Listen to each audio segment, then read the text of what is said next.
Good afternoon, everyone. This is Linda from Northern Ohio Homestead.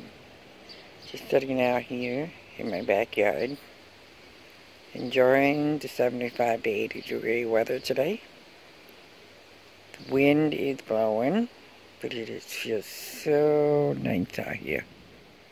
Just beautiful. Look at them blue skies today. Gorgeous. Just beautiful.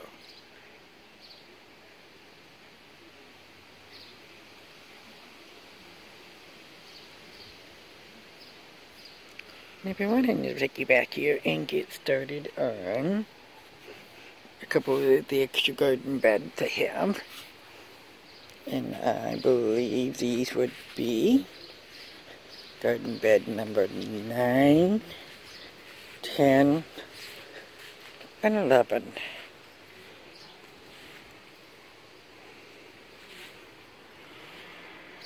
This would be 9, 10, and 11 is behind the shed. So let's go take a look. Here on the right side is some flowers in a hanging basket. And I have nothing but cinder blocks through here. Block this off into a little square garden patch. And I picked up these red flowers here, Vanessas or something like that. They were in a pot ready to die at a local box store, and they were throwing them out, so I grabbed them, brought them home, and put them in this little pot, and they survived. They're gorgeous, beautifuls.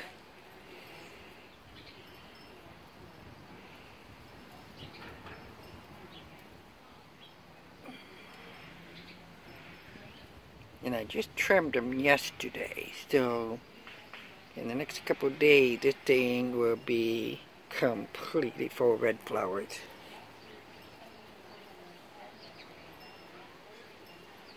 Part of a bird bath, the bottom part of it, and the top part of it was concrete, but it had broke over winter. So I got one of those little tray things, set it on there, and set a rock on it, put it in place. But pretty much what I have in here are things like the lilies of the valley, and they are white and pink. And you will see several other different types of flowers.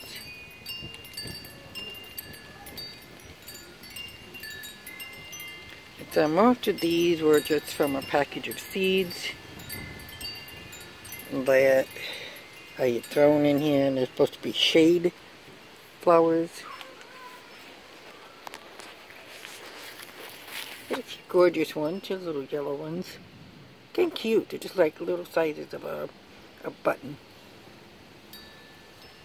And a small hosta here.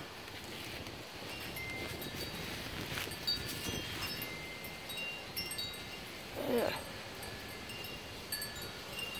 Yeah, cute. They're little. Little purple ones. Little pink ones. And I started putting some of my herbs over here, because some of them weren't doing so good. This one's a sage. There. And that is another apple mint there. Now I know that they'll probably take over, but this area back here is along the neighbor's fence line. Neighbor pine tree back here. And the problem here is that this year they got flooded out pretty bad. So, looks like some more chamomile. Oh, this is a pretty little one. Yeah, pink and purple. I mean, white and purple, I'm sorry.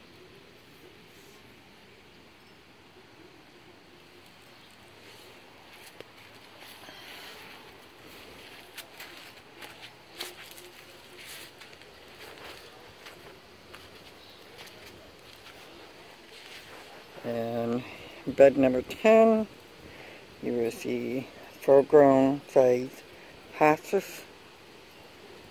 Oh, my husband stuck a couple stake things in here. I'm going to move those out of here. I'm probably going to fill in a couple of things right here and behind this wheelbarrow. The wheelbarrow's not going to be staying there.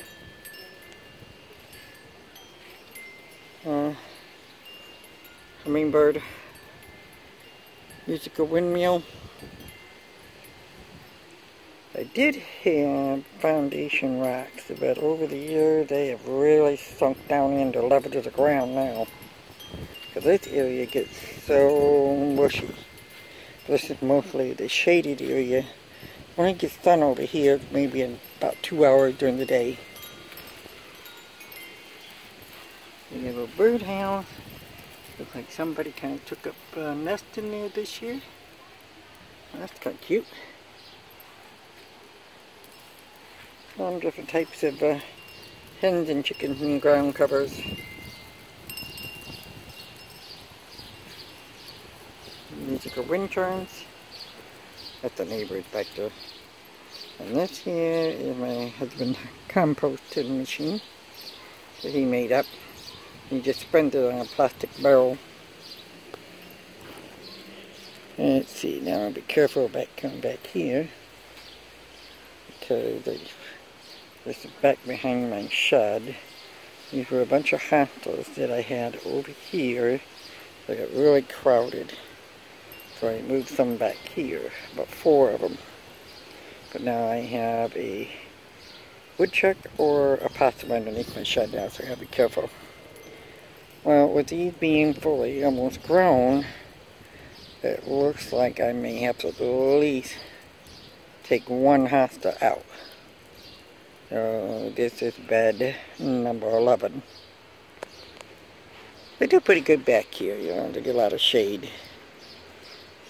And going down this walk path is what you see on my trail cams. There where a lot of the possums and woodchucks and all of them come running down through here. And as you've seen on the webcam, if you check out that other video, short one, we had a new visitor over the end of the month of June with a deer. You know, these are some little trees. They will go straight up back side of my garden, main garden. And this would be bed number 12.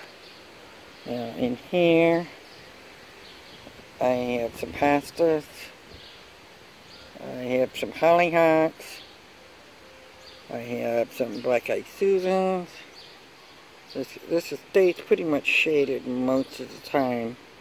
Maybe an hour or two in the early morning hours from like, 6 to 8 o'clock in the morning. Other than that, it stays pretty shaded. But the black-eyed Susans love it back here. Let's see. That is the hollyhocks. Hopefully this one will survive. Something came along and when it was first grown back here and just kind of ate all the leaves off. But as you can see, the leaves are kind of somewhat grown back now. So hopefully this one don't get that disease. They had the one over in another bed. I think bed number 7, the hollyhocks that were there kind of got ate away with some kind of mottle fungus. Okay, these are black-eyed Susans, some more hollyhocks. I also, in this area, put some, what they call elephant ears bulbs in here. Yes, it's going to really fill this in. So another hosta, another dark green one. Trying to get the thicker leaves. And some more black-eyed Susans. And down in this area here, you also will find strawberry plants. The ever-bearing strawberries. They seem to kind of like this area quite a bit. Oh, and here's another one of those elephant ears. And it did come up. Beautiful leaves on that thing. Just starting. So those will pop out and shade this whole area. Looks like one of the leftover sunflowers from last year come up. I wonder how big that one's going to get. I don't know. But these are the Mexican sunflowers here. They'll be a little bit shorter. Tricolor hosta.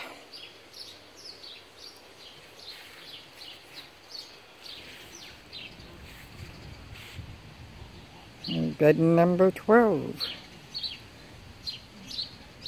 And we can come up on the side here. This is bed number 13. This here is my husband's horseradish. We planted last year and it really kind of took over this year. So we'll probably get quite a bit of horseradish. Some more Mexican sunflowers. And we got some raspberries here. And they're getting ready to come into season to bloom. Get some berries. Alright, they're starting to turn. Yippee, won't be long. And I will have to kind of thin some of these plants out here. I do have bulb plants that are back in the backside there, as you can tell. Like gladiolus and stuff like that. They come up in the purple bulbs. These are the red cornflowers. There's one there, one here. This is the blueberry plant that we just planted. We planted out of one of the other pots. And this is an elderberry tree. I think I'm going to have to move that because it's going to get huge, and I'm going to find another place to put that one. Because it's going to need some spacing over here.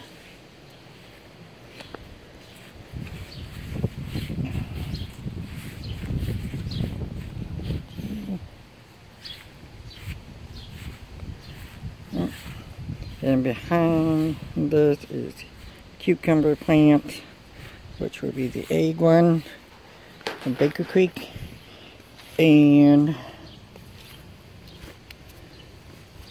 some Cuba melons. Cuba melon ones are going along really slow. The eggplant cucumber ones are just starting to get blossoms. Now the reason I have this on here, shade cloth, is because they've been getting really hot and burned up.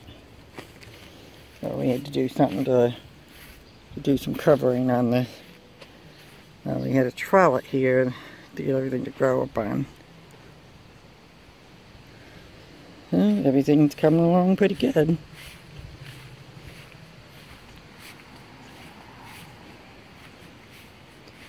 It's all looking well.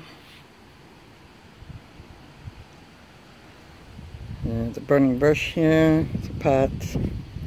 And here I just have one of those little table things that you can build up for like the elderly people and stuff like that. But I got strawberry plants in here, and I got some beets. They work out pretty well.